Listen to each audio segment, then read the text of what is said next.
क्या आप कल्पना कर सकते हैं कि समाज में जन्म से ही कुछ लोगों पर एक विशेष टैक्स लगाया जाता था, एक ऐसा टैक्स जो उनके अस्तित्व, सम्मान और पहचान से जुड़ा था। इतिहास का एक ऐसा काला सच जब दलित पिछड़ों की महिलाओं को अपने सम्मान के लिए कीमत चुकानी पड़ती रही। यह कहानी है मुलक्करम की, एक ऐसे टैक्स की जिसने अन्याय के खिलाफ एक क्रांति को जन्म दिया।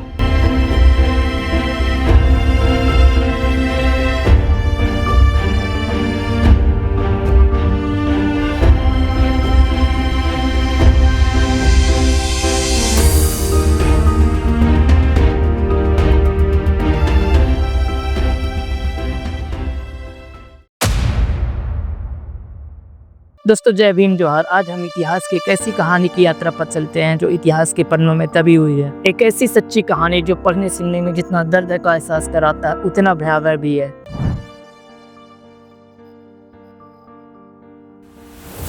जी हाँ, 18वीं 19वीं सदी के त्रावणकोर की कहानी, एक किंगडम जहाँ परंपराएं और शक्ति आपस में गुथे हुए थे, लेकिन इसके पीछे छिपा था एक काला सच, अ डार्क सीक्रेट, जिसे इतिहास मुलक्करम या स्तनकर के नाम से जानता है। यह टैक्स सिर्फ पैसों की वसूली नहीं था, बल्कि यह जाति व्यवस्था की क्रूरता और महिलाओं के प्रति दमन का सबसे खौफनाक हथियार था। दोस्तों 18वीं सदी का त्रावणकोर आज के केरल का एक हिस्सा है। एक ऐसा राज्य था जो अपनी कला, संस्कृति और व्यापार के लिए मशहूर था। यहाँ के मंदिरों में सोने चांदी की मूर्तियाँ थीं, महलों में शाही ठाठ बाट था और बाजारों में दूर दूर से आए व्यापारी अपनी चीज़ें बेचते थे। लेकिन इस शानदार तस्वीर के पीछे एक सवाल उठता है, what was the cost of this prosperity? कौन लोग इस वैभव को बनाए रखने के लिए अपनी लाइफ को सेक्रीफाई कर रहे थे? जवाब छिपा है उस समाज की गहराइयों में जहाँ कास्ट सिस्टम और शक्ति का खेल हर किसी की किस्मत तय करता था। शासक वर्ग के रूप में नायर और ब्राह्मणों ने खुद को जाति व्यवस्था में सबसे ऊपर स्थापित कर लिया और देश के हर एक संसाधनों पर एक अधिकार कर लिया। उनके द्वारा बनाए नियमों में सो कॉल्ड निचली जातियां जैसे नादर और एजावा सिर्फ मेहनत करने और गुलामी झेलने के लिए पैदा हुई थी। इन्हीं नियमों का हिस्सा था mulakkaram, a tax so bizarre and cruel कि इसे सुनकर आपका मन सिहर उठेगा। लेकिन यह क्या था, क्यों था, इसके पीछे की ऐतिहासिक सच्चाई जानने से पहले आप लोगों से एक अपील है, वीडियो को एंड तक देखें। अगर हमारे चैनल में पहली बार विजिट कर रहे हैं तो जरूर सब्सक्राइब करें और वीडियो को लाइक शेयर करना बिल्कुल न भूलें, ताकि हर व्यक्ति को इतिहास में महिलाओं के साथ हुए अत्याचार के बारे में जानकारी हो सके। दोस्तों 19वीं सदी के त्रावणकोर में एक कर जो निचली जाति की महिलाओं पर तब लगाया जाता था जब वे अपने शरीर के ऊपरी हिस्से को ढकने की हिम्मत करती थी। जी हाँ, आपने सही सुना, कपड़े पहनना यहाँ एक क्राइम माना जाता था। इस प्रथा का पालन पुरुष और महिलाओं दोनों को करना पड़ता रहा। यह सिर्फ निचली जातियों के लिए उस समय मान्यता थी। ऊंची जाति की महिलाओं को ही अपने शरीर को ढकने का अधिकार था। दोस्तों नादर और एजावा जैसी निचली जाति के लोगों को उच्च पद वाली नायर जाति के सदस्यों की मौजूदगी में अपने सीने को उजागर करके चलना पड़ता था। बदले में नायर जाति को भी उच्च पद वाले नंबूदरी ब्राह्मणों की मौजूदगी में ऐसा करना पड़ता रहा। ब्राह्मण जो हिंदू धर्म वर्ण व्यवस्था में सबसे ऊपरी पायदान पर स्थापित हैं, वे केवल अपने देवी देवताओं की उपस्थिति में ही अपने सीने को खुला रखते रहे। दोस्तों नादर और एजावा जैसी जातियों की महिलाओं के लिए अपने शरीर के ऊपरी हिस्से को ढकना एक सपना था, अ फॉरबिडन ड्रीम, जिसके लिए उन्हें भारी कीमत चुकानी पड़ती थी। लेकिन क्वेश्चन तो ये है, वाई? ऐसा क्यों था कि एक साधारण कपड़े पहनना इतना बड़ा अपराध बन गया था?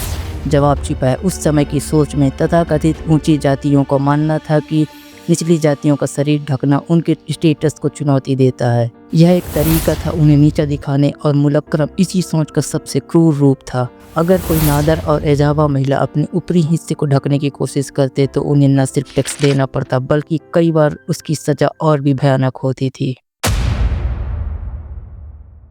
दोस्तों इस अंधेरे में कुछ लोग थे जिन्होंने हिम्मत दिखाई। 19वीं सदी की शुरुआत में नादर समुदाय की महिलाओं ने इस दमन के खिलाफ अपनी आवाज़ उठाने शुरू की, लेकिन यह आसान नहीं था। हर कदम पर उन्हें अपमान, हिंसा और सजा का सामना करना पड़ता था। फिर भी धीरे धीरे एक क्रांति आग की तरह फैलने लगी। एक नाम जो इतिहास में गूंजता है, नांगेली। दोस्तों इस दौरान चरारथला के नादर समुदाय की नांगेली नामक एक साहसी महिला ने इस अमानवीय प्रथा का विरोध करने का फैसला किया। सन 1803 में जब ब्रिटिश इंडिया कंपनी ने भूमि कर लगाना और राजस्व एकत्र प्राप्त करना शुरू किया तो राजा के प्रतिनिधि ने क्षेत्र के सभी महिलाओं को स्तन कर ब्रेस्ट टैक्स भुगतान करने का आदेश दिया। इस प्रथा से नाराज परेशान नांगेली ने अन्यायपूर्ण कर का विरोध करने का फैसला किया। जब राजस्व संग्रहकर्ता कर वसूलने के लिए उनके घर आए, जो आमतौर पर चावल के रूप में दिया जाता था, तो भुगतान की मांग को पूरा करने की बजाय नांगेली ने अपने ब्रेस्ट काट कर टैक्स कलेक्टर को दे दिए और कहा, मुझे इसकी ज़रूरत नहीं है, इसे अपने महाराजा को दे दो। वह खून से लथपथ हो गई और उस दमनकारी जाति व्यवस्था और न्यायपूर्ण कर का विरोध करने के लिए खुद को बलिदान कर दिया।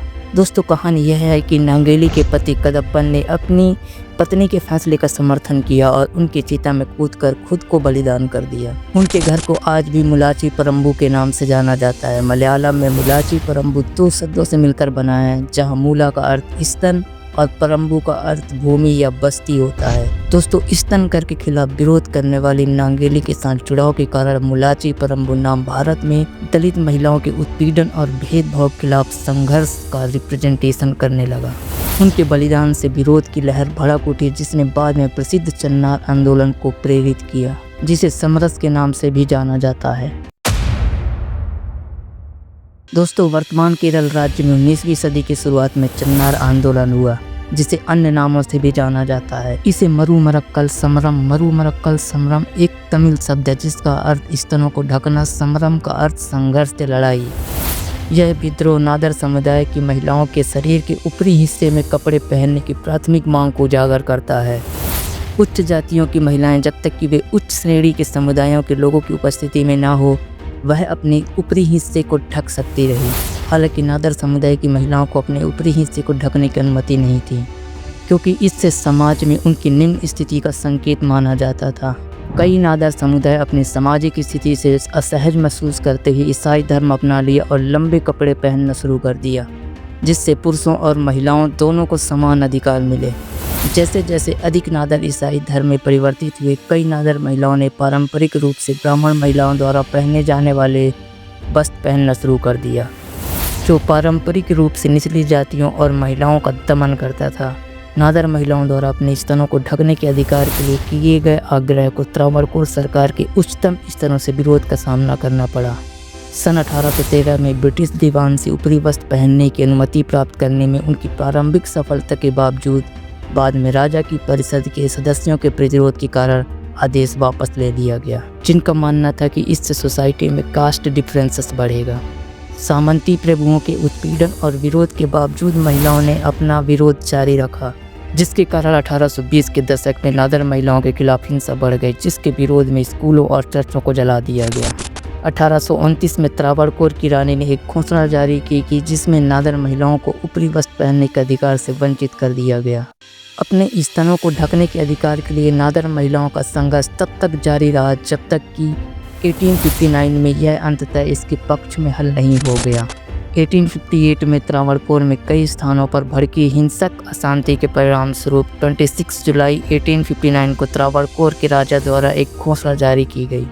मद्रास के गवर्नर चार्ल्स ट्रेवलियन के दबाव में घोषणा ने सभी नादर महिलाओं को ईसाई नादरों की तरह जैकेट पहनने का अधिकार दे दिया गया। हालांकि उन्हें अभी भी उच्च वर्ग की नायर महिलाओं की तरह अपने स्तनों को ढकने की अनुमति नहीं थी। यह समाधान मिशनरियों के लिए संतोषजनक नहीं था, जो लैंगिक समानता में विश्वास करते थे और सभी पुरुषों और महिलाओं को समान मानते थे।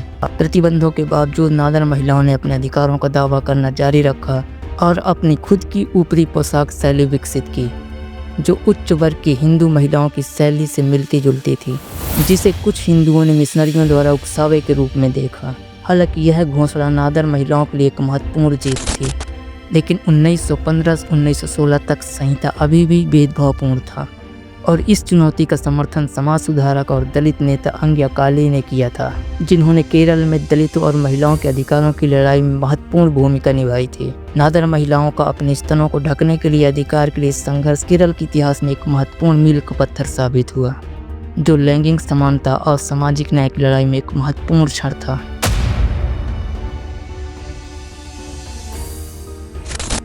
इतिहासकार मनु पिल्लई का मानना है कि स्तन कर की अवधारणा एक गलत नाम है और नांगेली के जीवन के दौरान केरल के मातृसत्तात्मक समाज में स्तनों को ढकना आदर्श नहीं था। उनका कहना है कि पुराने दिनों में पुरुषों से लिया जाने वाला ताला क्रम सिर का कर था और घर में महिला करदाताओं को अलग पहचान देने के लिए उनका कर मूलक क्रम स्तन कर था। कर स्तन के आकार या उसके आकर्षण पर आधारित नहीं था, जैसा कि नांगेली के कहानीकार दावा करेंगे, लेकिन यह निश्चित रूप से दमनकारी लेकिन बहुत सामान्य कर के रूप में महिलाओं से लिया जाने वाला एक मानक दर था। इतिहास के वरिष्ठ प्रोफेसर डॉक्टर पी.के. माइकल थर्कन निम्न जाति की महिलाओं पर लगाए जाने वाला मुलक्करम या स्तन कर शोषण की एक जघन्य व्यवस्था थी। यह भयावह है कि हमारे समाज में ऐसी प्रथा मौजूद थी और यह हमारे इतिहास का एक काला धब्बा बना हुआ है। प्रसिद्ध इतिहासकार डॉक्टर वी रमन कुट्टी स्तन कर अपमान और अपमान का एक साधन था जिसे उच्च जातियों द्वारा निम्न जाति की महिलाओं पर लगाया जाता था। इसने न केवल जाति आधारित पदानुक्रम को लागू किया बल्कि जाति और लिंग के आधार के भेदभाव को कायम रखा। कवि और आलोचक डॉक्टर के सच्चिदानंद स्तन कर एक प्रतिगामी और बर्बर प्रथा थी जो हमारी जाति व्यवस्था के चरम अन्याय को उजागर करती है। निचली जातियों के संघर्षों और सामाजिक न्याय और समानता के लिए उनकी निरंतर लड़ाई को याद रखना महत्वपूर्ण है। प्रसिद्ध पत्रकार पी साईनाथ स्तन कर केवल समाज में मौजूद गहरे पूर्वाग्रह और भेदभाव का प्रकटीकरण था। इस अन्यायपूर्ण और क्रूर प्रथा का इस्तेमाल निचली जातियों को नियंत्रित करने और उन्हें अपने अधीन करने तथा जाति पदानुक्रम को मजबूत करने के लिए किया जाता था।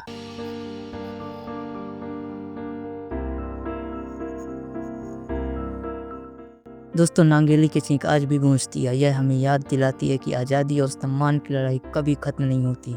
सवाल यह है कि क्या हम उस चीख को सुन रहे हैं।